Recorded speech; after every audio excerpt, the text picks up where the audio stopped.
Ya bafowethu, mina bengithi myekeni umuntu enze into ayithandayo ngesikhathi asithandayo. Niwayekele amasimbi eniwenzayo uthole ukuthi umuntu uhlala kwenye indawo, ulokhu uyalunguza impilo yomunye umuntu ohlala kwenye indawo. Ulokhu uyalunguza, uyakoba, uyalunguza, uyakoba. Ufuna ukubona impilo yalo muntu ukuthi uphila kanjani. Cha nizinjazi. Yini ekwenza ungaphili kahle uma ungalunguzi?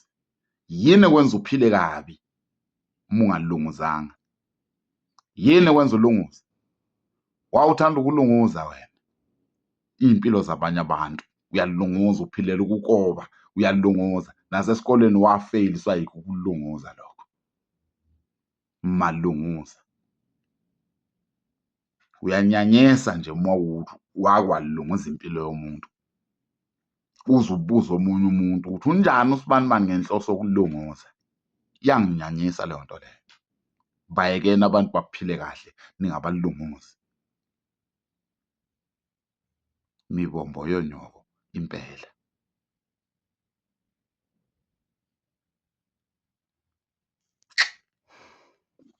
Ayizekho esitayeleni lento. Siyanyanyisa. Wow.